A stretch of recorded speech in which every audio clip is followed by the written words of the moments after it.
அஸ்ஸலாமு அலைக்கும்.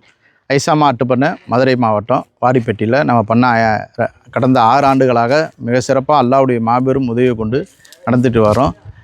போன வருடம் 2024 பணம் கட்டினார் 4333 பேர் பணம் கட்டியிருக்கிறாங்க. அதில் 4212 பேர்த்துக்கு நம்ம குர்பானி கொடுத்துட்டோம். அல்லாஹ்வுடைய மாபெரும் உதவியை கொண்டு அதில் எந்த குறையும் இல்லை, எந்த ஒரு குறையும் இல்லாமல் எல்லா பேர்த்துக்கும் கொடுத்துட்டோம். இதில் டெலிவரியில் என்ன சிக்கல் ஏற்பட்டுச்சுன்னா வாகனங்கள் ப்ராப்ளம். நிறையா பண்ணைக்காரங்கள் போட்டி போட்டு எங்களுக்கு வாகனம் அனுப்பி விட முடியாதுன்ற சூழ்நிலை கொண்டு வந்துட்டாங்க.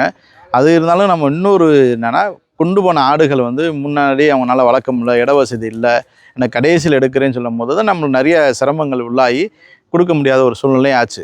அதில் சின்ன சின்ன கொம்பு உடைஞ்சது, இதெல்லாம் குர்பானி கொடுக்க முடியாதனால வாகனங்களை போகும்போது ஏற்படுது. இந்த கழிவுலாம் நம்ம போய் திருப்பி ரிட்டர்ன் போய் கொடுக்க வரோம். இதில் தான் டிலே ஆகுதே தவிர வேறு எந்த டிலேயும் கிடையாது. இன்ஷா அல்லாஹ் 2026க்கு வாங்கப்பட்ட 40 கிலோ கிடாக்கும் 8000 ரூபா கிடாக்கும் இன்ஷா அல்லாஹ் முழுமையாக நல்ல முறையில் வளர்த்து நம்ம குர்பானி கிடா கொடுத்துருவோம் இன்ஷா அல்லாஹ். அதில் எந்த மாற்றமும் இல்லை. நிறைய பேர் நம்ம இந்த திட்டத்தை கொடுக்க முடியாது, 8000 ரூபா கொடுக்க முடியாதுன்னு சொல்லி கொடுக்குறோன்ற அடிப்படையில் வந்தனால நெல்லையில் உள்ள பண்ணை, இது போன்ற தூத்துக்குடி உள்ள பண்ணை, தென்காசி உள்ள பண்ணைகள்லாம் நம்மளுக்கு எதிராக வேலை பார்த்து